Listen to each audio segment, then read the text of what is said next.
Rais, karibu sana hapa meteorological site industrial area. Tumefurahi sana, wengi hawezi jua kwamba Your Excellency, hii kazi tulipanga tu kutoka jana, ukasema unakuja kwenye site ukatupatia support, and we are very grateful because you have made housing agenda to be a very important agenda in your government. Mine is very simple, is to welcome the Deputy Governor of Nairobi to come and welcome us all. Thank you so much, Governor. Karibu.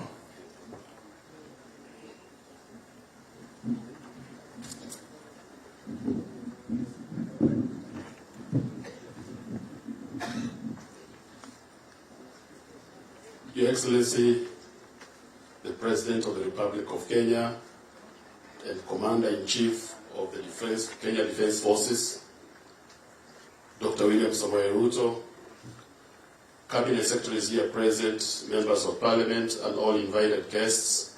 Mine is really very simple, is to welcome you to this site, Your Excellency, and to express our gratitude as the people of Nairobi for taking the first step to come and support the program that is going to house our residents.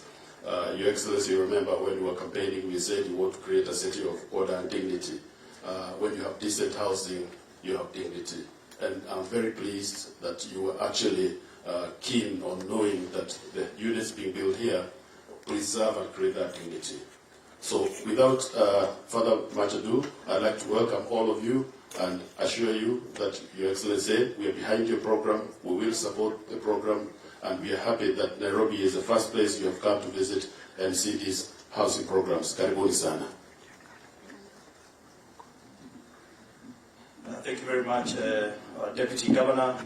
Your Excellency, I'd like to acknowledge a few people in our presence. First, I'd like to acknowledge the presence of the Board of National Housing Corporation, led by the Chairman. If they can stand up so that you can recognize them. Thank you very much.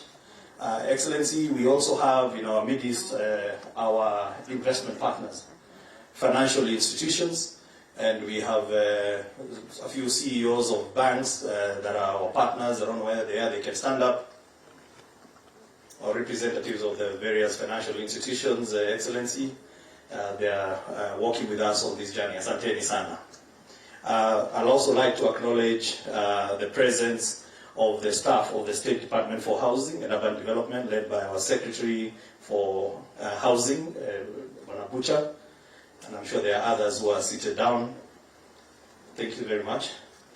Excellency, we also have the NSSF, who is the main investor. We will, the CES will be speaking on behalf of the NSSF.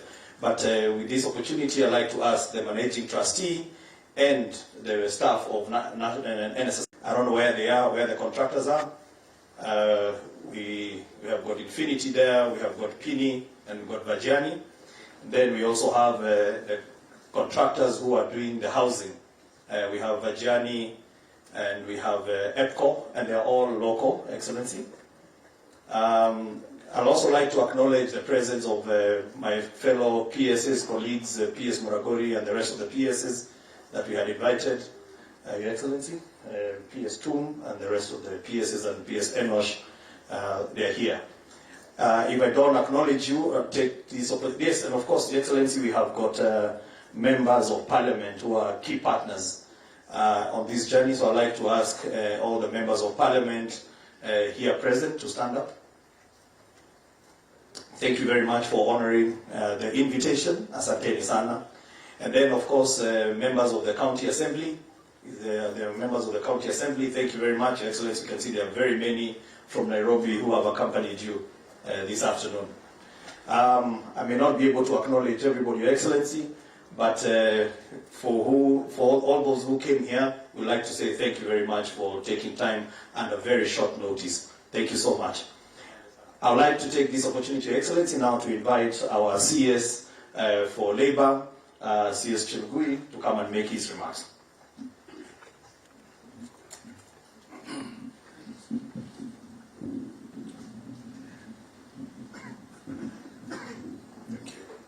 Your Excellency, the President of the Republic of Kenya, Dr. William Samoei Ruto, the Deputy Governor of Nairobi, CS's President, CS Macharia, CS Karone, the CAS is present, Honorable Members of Parliament, the MCAs, the Principal Secretary is present, my own Principal Secretary PS2 and Muraguri, the Chair Board of Trustees, the trustees, ladies and gentlemen, good afternoon. National Social Security Fund was established in 1965 through an Act of Parliament and was initially operated as a department of the Ministry of Labour until 1987, when NSSF Act was amended to transform the fund into a state corporation under the management of Board of Trustees.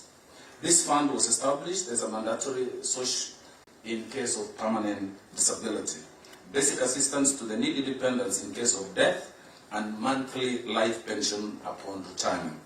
This led to a assenting of National Security Fund Act number 45 of 2013 on 24th of December 2013 that established two funds, namely Pension Fund and Provident Fund, to provide contributions to a payment of benefits out of these funds.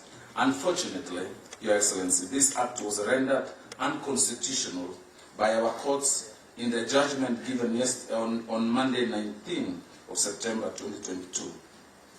On this project, Your Excellency, Mukuru Housing Project, NSSF is the largest provident pension fund in the country, holding close to 300 billion in member funds, which represent 18% of the pension assets under the management for the whole industry.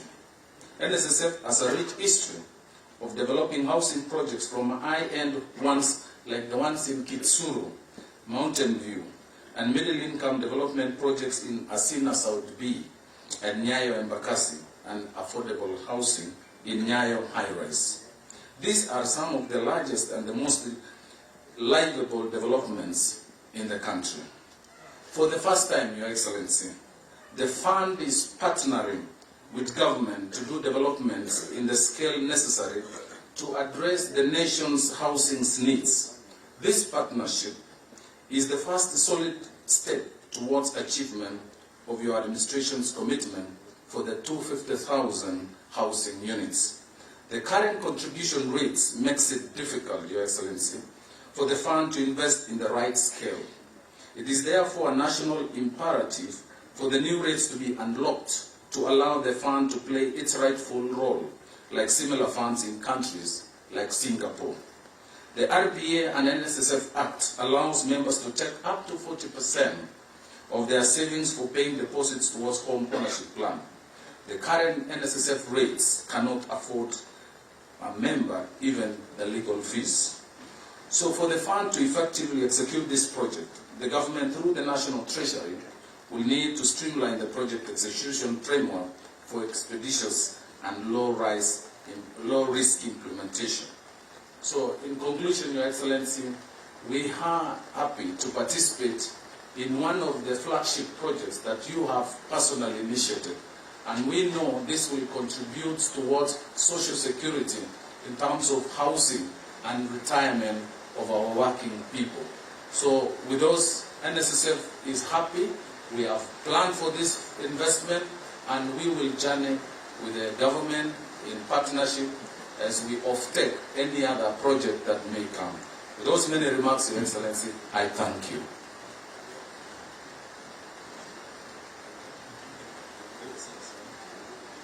Your Excellency, with your permission, allow me to invite my colleague, CS Ministry of Infrastructure, Works, Housing, to come and address the Congression.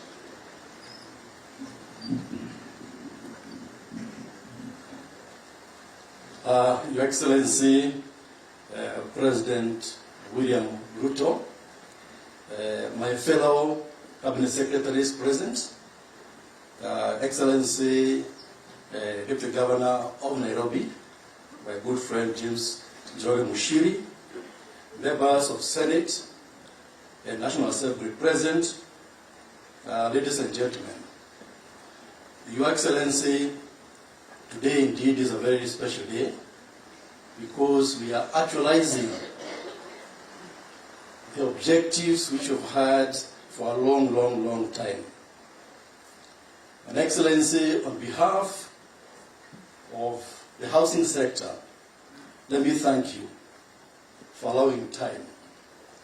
We know you've been in office for just a few weeks, but already, Excellency, you are here in the field with us, trying to actualize one of the key objectives of our country, which is to provide affordable housing to the people.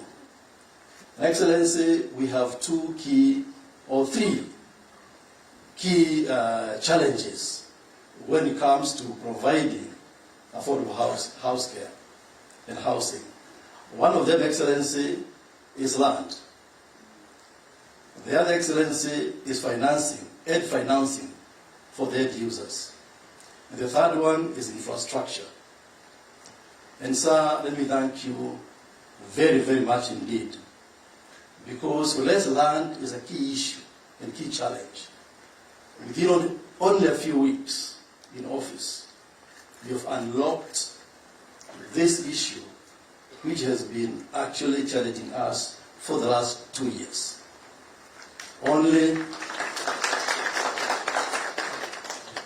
You only got inaugurated, Excellency, 13th of September. It's only about 3 weeks. And here we are on a very key issue.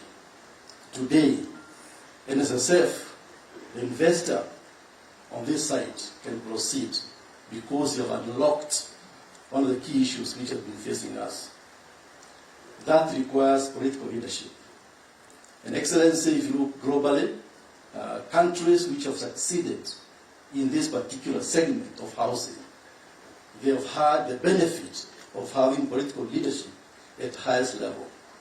Many of you know about Singapore and such countries, whereby despite being challenged in terms of land, Singapore has done very well because the presidency took the championship in terms of housing.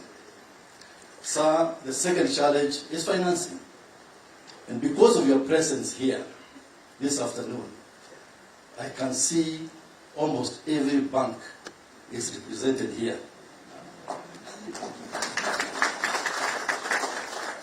All the big hitters are here. Excellency, you saw when they were asked to stand up. It demonstrates that indeed financing follows power. I can see all the big banks are here. I don't want to mention them by name. They know themselves. And so, Excellency, today if you asked them to leave checks behind to say they are supporting this project, Excellency, we shall be having a surplus this afternoon. And so because of your presence, we have now the appetite by the banking sector, which will unlock that key challenge of financing. And through the Kenya Refinance Mortgage Company, we shall also have more success in terms of financing affordable mortgages. Lastly but not least, Excellency, is about infrastructure. You cannot have housing without proper infrastructure. Roads, water, electricity, sanitation. And so all those go together, hand in hand. And so that's why, Your Excellency, you are saying all those key factors of production for housing put together, courtesy of your leadership. That's why, indeed, we are very expectant going forward that we will achieve what is going to be the big one, not the big four, big one agenda in your administration, which will be actually housing. With those few remarks, Excellency, it's my privilege and duty to invite you, Excellency, to make your remarks. Asante sana James. Asante sana. Tafadhali tuketi chini. Mawaziri wote mlio hapa, ndugu wananchi wa Nairobi, hamjambo. Kwanza mimi nataka nichukue nafasi hii niwashukuru sana kwa kunipatia nafasi na hawa wenzangu ambao tumechaguliwa na hawa tuweze kuongoza mambo ya taifa letu la Kenya kwa miaka 5 ijayo.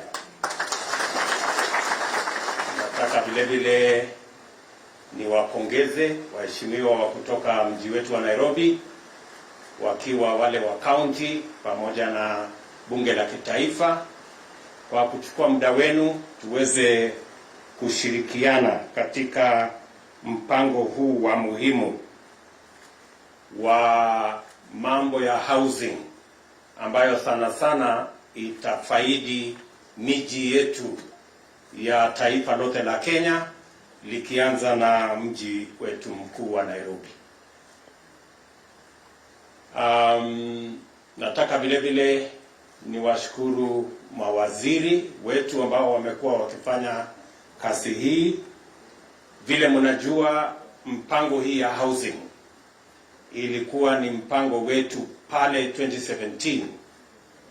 Kati ya mpango ile tulikuwa nayo ya Big Four, one of the Big Four items was housing.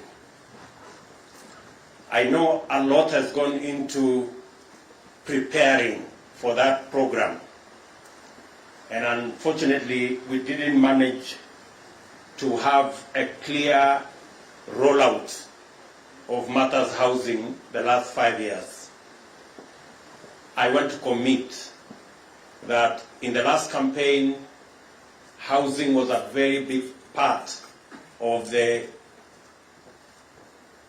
political discussion that we had as a country.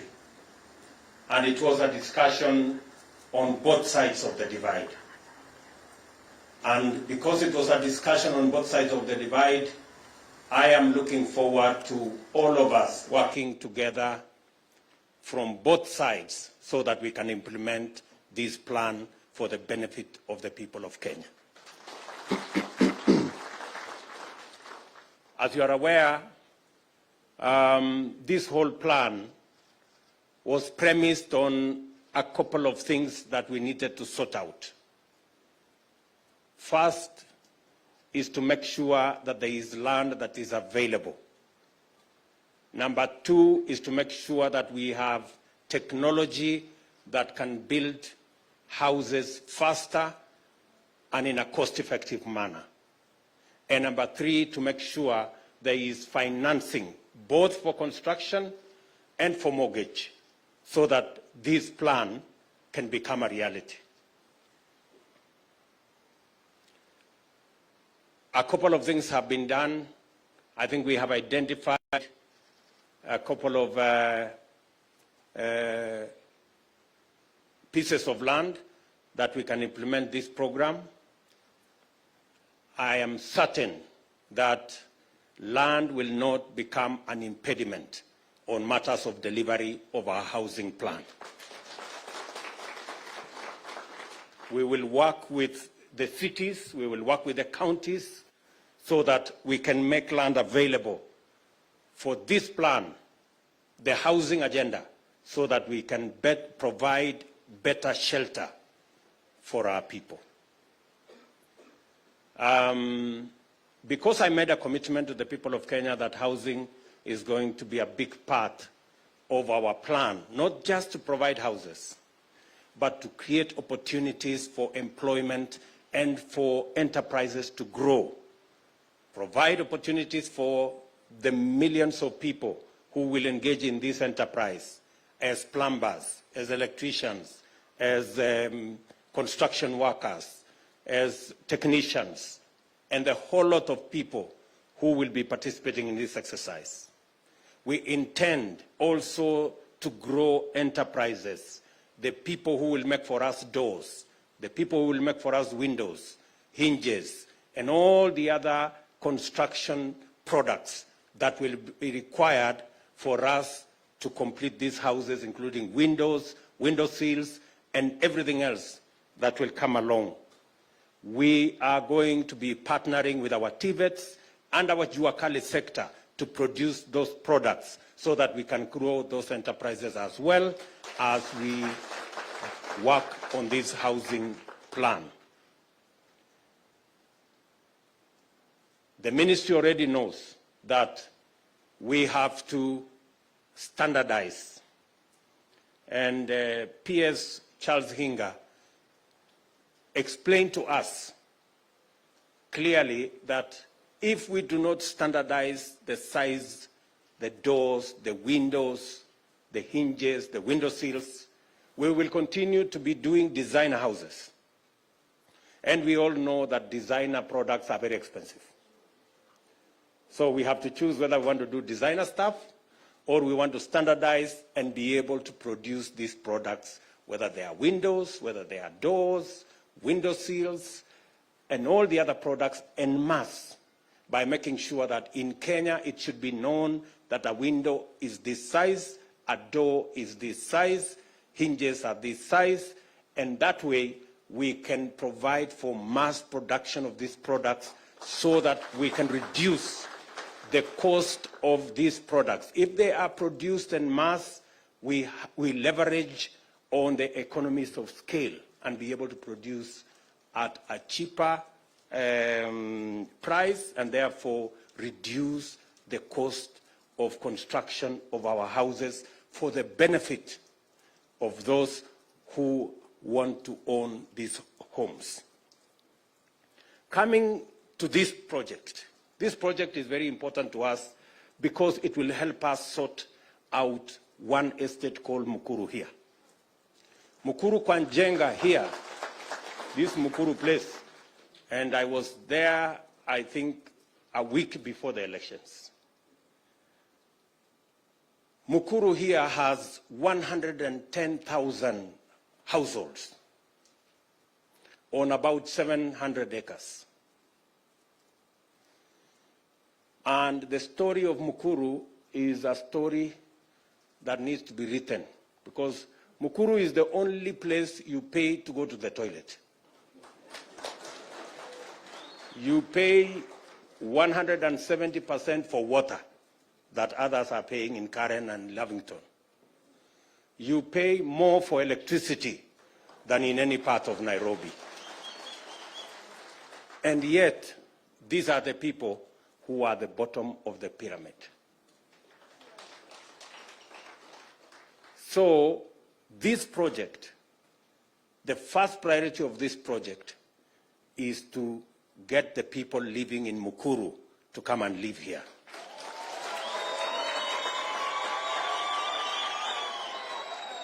The 3,000 shillings they are paying rent there, they will come and pay 3,000 here mortgage.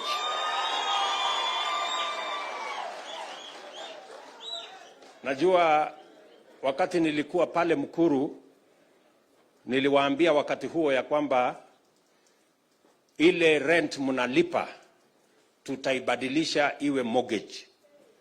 Ili ukilipa hii nyumba hapa, hiyo 3,000, baada ya miaka 20, hiyo nyumba inakuwa yako.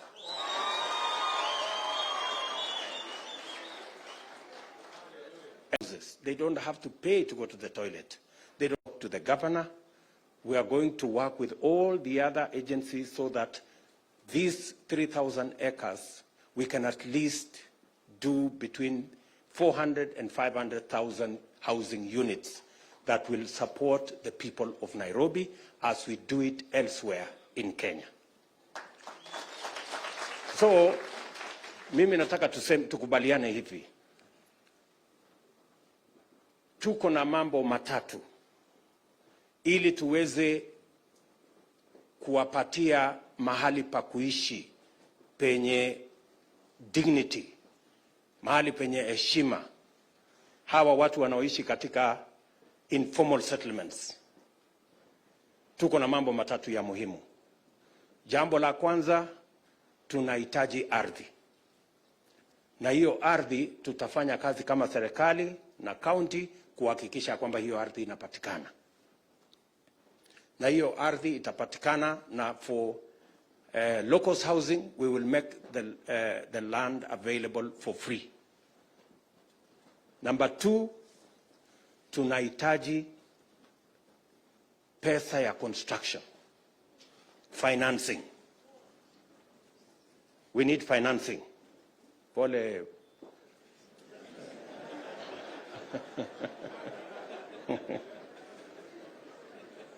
We need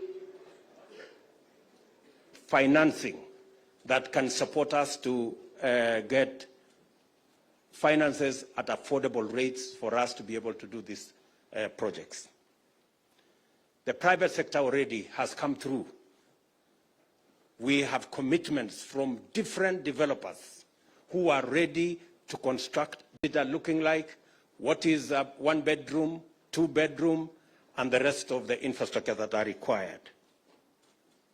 And then finally, we need an offtake plan. When the houses are complete, we need a mortgage system that is going to enable the people paying 3,000 shillings to pay for 15 years, to pay for 20 years, and own the houses finally. We are going to do the first two. I want to ask my good people, the legislators, nyinyi wabunge, na waomba tu kitu kimoja, munisaidie. Karata mpaka haikufaulu. We are going to bring it back to Parliament. And I want to ask my good members of Parliament, it is the opportunity. In fact, the Housing Fund will give the government of Kenya the leverage to make sure that we can raise the money to provide mortgage for the ordinary people in Mukuru and every other part of Kenya to own a home. Please, good people, it's not too much to ask from those hustlers. It is not too much to ask. Now waomba waheshimiwa, tafadhali. Yeah, now waomba. Because it's the only thing that is remaining for us to actualize this plan. At the moment, we are using the slum upgrading fund, but you know, slum upgrading fund can only go so far. The fund that will help us provide mortgage for 1-2 million houses is the Housing Fund. And I am confident that our Parliament will work with us so that we can do the right thing and provide the financial infrastructure from construction to mortgage that will support the millions of citizens who today are living in informal settlements. Hapa katika this in fact, hii ambayo imeanzishwa hapa ni ya watu wa Mukuru. Hii saa hii iko hapa. Ya watu wengine itakuja baadaye. So, na tutaketi chini na watu wa Mukuru and all the informal settlements so that tujue ni nani anaishi pale, ni nani analipa rent pale, ili wawe the first beneficiaries ya ile manyumba itajengwa katika sehemu hii. So, nataka kwanza niwashukuru EACC kwa sababu hii ardhi hapa ilikuwa imechukuliwa na watu wengine kinyume na sheria. This land had initially been grabbed by the usual notorious people. And I want to congratulate EACC for recovering this land so that we can use it for the development of social and low-cost housing here in Nairobi.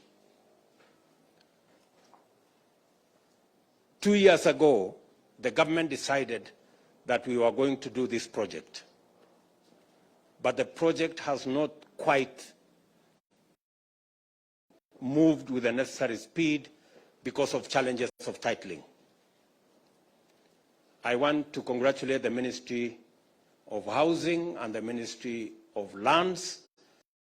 I talked to them 48 hours ago. They have done everything possible, and now we have the titles for this land. We are going to give NSSF the title for this piece. We are going to give EACC the title for their piece that is next year. I think we had 3 titles. We are going to give the title for the social housing. We are going to give the title for the affordable housing. Is that correct, Charles? Yes, and then we are going to have the title for ESCC. Let me say the following so that nobody changes it midway. The bed sitters that will be available here, complete with somewhere to sleep, a small kitchen, and a shower and toilet, will be 3,000 shillings. The one bedroom is going to be 5,000 shillings, and the 2-bedroom will be 6,500 shillings. That is under the social housing plan that will involve the people of Mukuru. For the affordable housing, a 1-bedroom is going to be 6,600, and a 2-bedroom will be 10,000 shillings, and that is mortgage, not rent. That is mortgage, so that in a couple of years down the road, 15, 20, 25 years, they will become owners of this property. And we begin to transit Kenyans from majority of them paying rent to majority of them being home owners. Let me also say that for us to be able to accelerate the development of housing in Kenya, and I am not talking about Nairobi, I am talking about all our cities, largely.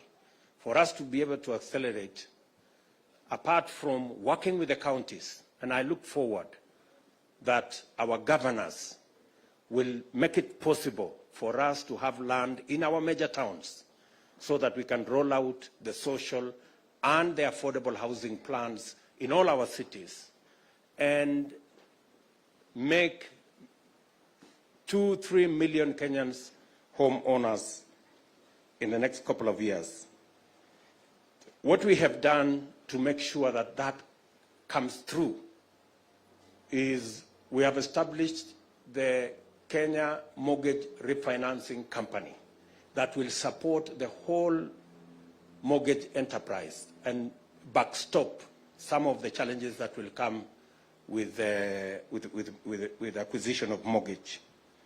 We have also adjusted, the CBK has adjusted prudential banking guidelines so that with more deposits, banks can do more lending as a practice, so that we can make more resources available for people who want to borrow.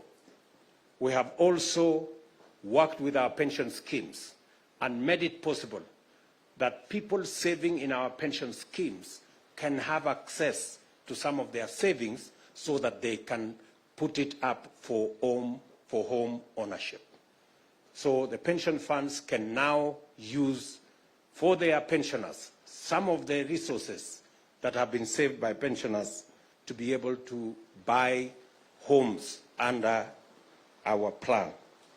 And let me also say, we have made sure that affordable housing will be made available on a priority basis. We look at who qualifies so that we can put them. For the people in Mukuru, Kwanjenga here and the whole of Mukuru slum, we're going to work with you so that as we transit to here, we get more land in Mukuru to be able to develop more houses. 700 acres is a huge piece of land.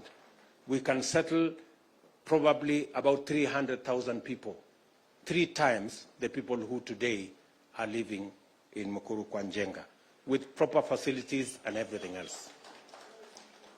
I have also told the ministry that this facility here, as it will be the case in all the others, this facility must have enough markets, it must have enough schools, it must have enough facilities for clinics and a proper hospital, so that the people who will be living here, because we will be talking about probably 14,000 houses in this land, which means we will have between maybe 40,000 people living here. All the children of the people who will be living here, we must have a school here where the children will go to school. We must have a hospital here. We must have a clinic here, which can make this whole this wholesome and be able to the kids of the people living in Mukuru, they hardly have a place to go to school. So we must make sure that that school is available in this facility. So with those many remarks, next week or the week after, I will be coming to Kibra. Bwana Mheshimiwa, nitakuwa huko. Kwa sababu hiyo mpango yote ya Kibra hiyo lazima tubadilishe. The slum upgrading program is beginning, and we want to make sure that the people of Kibra stop flying toilets. They can live like decent Nairobians as well. The whole of that Eastlands, we already have a plan. So nyinyi waheshimiwa, mimi niko tayari kushirikiana pamoja na nyinyi. Nimewaomba tu kitu kimoja, munipitishie housing fund, hiyo ingine nitafanya tafadhali. Na hawa watu wametupigia kura, watafurahi. Sasa wacha nichukue nafasi hii, kwa sababu nilikubaliana na Wizara ya Ardhi, na mumesikia ya kwamba saa zingine kuwa na matatizo, kwa sababu kuprocess mambo ya ardhi saa zingine inachukua muda, na nimekubaliana na watu wa Wizara ya Ardhi ya kwamba tutabadilisha mwendo, na sio Wizara ya Ardhi peke yake, na wizara zile zingine zote. We have to agree on service delivery timelines, so that we are sure when we say we are going to achieve this, we must achieve it in the time we have agreed. So, and to ease the coordination between the Ministry of Land and Housing, I have decided that the Ministry of Lands will now be together with Housing, so that it becomes much more easy to coordinate the whole housing agenda in the Republic of Kenya. So with those many remarks, let me ask the Ministry of Lands to present to us the titles, so that we can hand them over to the relevant agencies, and so that this project can take off in earnest. Now, contractor and the Ministry of our anchor department of our anchor Ministry of Social Services, Ministry of Labor, and especially NSSF. Now you have no reason why this project cannot move with speed. Kwa sababu title tunawapatia hapa saa hizi, sasa hii kazi isonge. Na mkipata matatizo, mnajua mahali ya kunipata. Mtasukumana.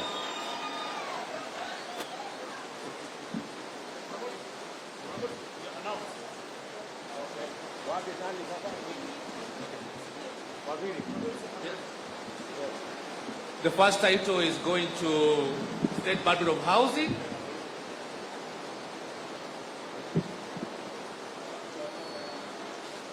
Pigia makofi.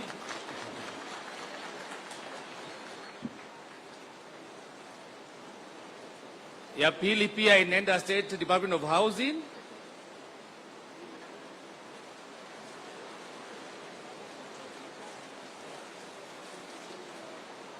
EACC.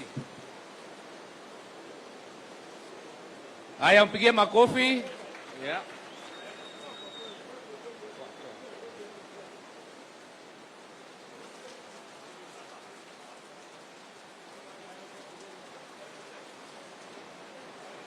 It's okay. Just stay there.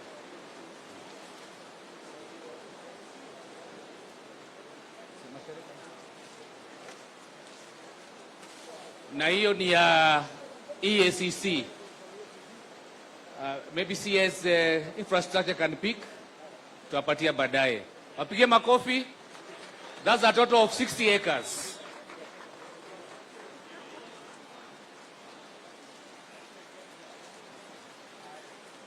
Thank you.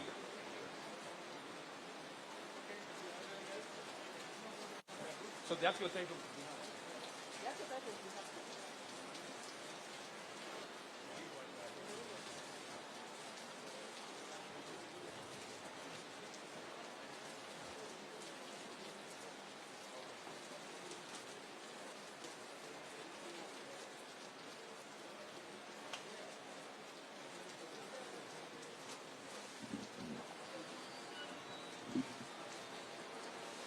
Asante, tunashukuru sana Mheshimiwa Rais kwa kupata nafasi fauka ya baraka ya mvua.